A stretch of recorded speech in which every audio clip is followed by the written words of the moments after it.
machine to store its own VHD on and its own configuration.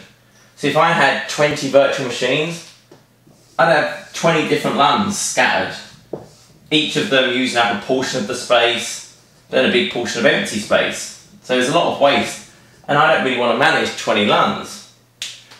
When we get to the cluster storage, we don't have that anymore. We can have one great big LUN, and within that LUN we just create a folder: VM1, VM2, VM3, folder icon, or shoes, whatever you want to do. And then within that folder we have the VHD, the configuration, etc, etc. And then that's mounted as part of cluster storage, so C cluster storage volume 1, and they can both access the virtual machines and the VHDs independently. They can move between them with no issues whatsoever. So again, I do away with 20 LUNs, I just have one. A lot easier to manage, saving of space. So it's working. So we have the memory copying, and the CSV really makes that live migration complete. So that's the theory. Let's actually take a look at it in action. Let's take a look at creating a clustered shared volume and then performing a live migration. So the first thing we do is we just add the module for failover clusters, and then we get the current failover cluster, and then for the instance that's returned, we just set the enabled shared volumes. So now clustered shared volumes should be enabled. So I have my cluster loaded here.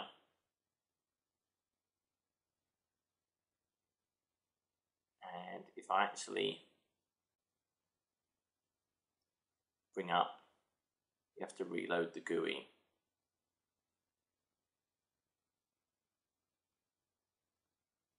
And I have this new tab.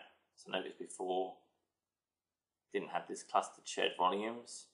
Once I run that command, and I have a clustered shared volumes. So currently I have no volumes associated with it. If I actually go and look at my C drive, I now have this cluster storage folder, and there's nothing in it. If I go to the other node in the same cluster, it also now has this cluster storage folder. Again, there's nothing in it. This is now going to be consistent between all the nodes in the cluster. So I've actually got some storage available.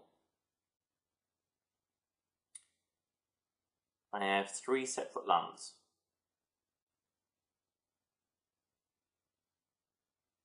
So what I'm actually going to do is I'm going to add this disk first. So what I do is I go to clustered shared volumes, add storage, and it's going to show me all the disks I have that are available. So I'm going to go ahead and just add this first disk. I'm going to add the disk, and it's brought online, and it's available. Now straight away, if I go to cluster storage, I now have a volume 1. And it's just a volume, this is just a link. So any folders, any content I had on that volume are now accessible via this cluster storage. If I jump to my other node, it's just appeared, it has the same view. Both these nodes are concurrently accessing the same content. If I actually go and add a second volume,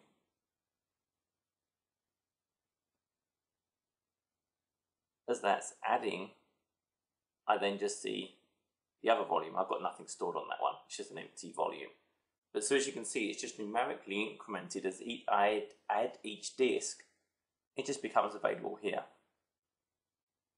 And again, if I jump to the other box in the cluster, it has a volume 2 as well. So they can both access the same LUN at the same time. And they're NTFS, so this is this secret source of the live migration. I can now concurrently access an NTFS LUN via multiple nodes without any corruption problems. Remember, the coordinator node is actually dealing with the NTFS metadata, but all of the nodes in the cluster can do block level data directly. And again, we still do have, so this node it shows, this is that coordinator node. And you can move it. I can move it to the other node with no problems whatsoever. So that's clustered shared volumes. I mean, it's literally that's what's involved. So if I now jump back over, I'm going to go and create a virtual machine. So as you saw, I had those VHD files. So I'm just going to call this test VM1. I actually want to store it on my test VM1 folder. So I need to create the virtual, so not just the VHD is under that folder, its entire configuration has to be under that folder as well. Assign it some memory, connect it to a clustered network that's common to both of them. I want to use an existing disk, so I've created that already.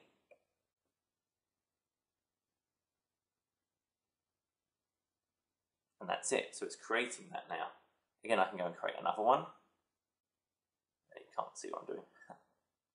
New virtual machine. And I can do my test VM2. So the VM1 is a Windows Server 2008 box. Test VM2 is running Windows Vista.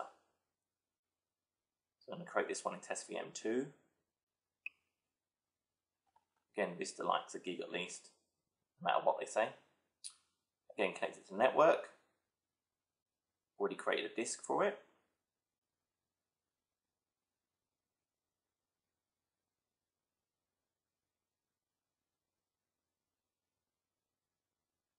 So that's it. I now have two virtual machines, both of them created under that cluster shared, that cluster storage. Now if I actually go into it, my VHD is still there, and now I actually have the configuration of the virtual machine, a place where its memory and process state can be saved, etc., etc. Likewise, VM2. So at this point, I just need to go and make this guy highly available. So under my services and applications, I'm going to configure a service, virtual machine. Notice it's showing me them.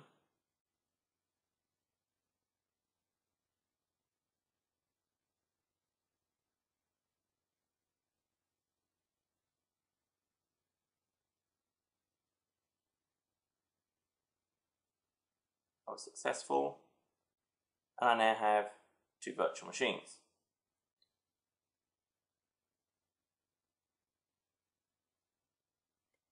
So we can go ahead and start this guy.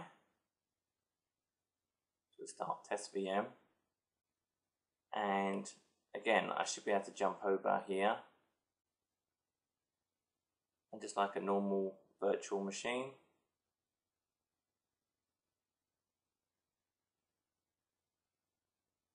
can connect, and that's starting up.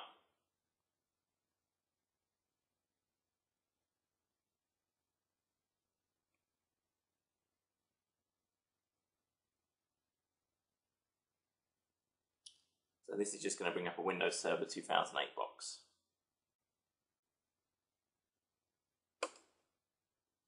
Now obviously I can't fan it over while you're looking at this because this console is connected via this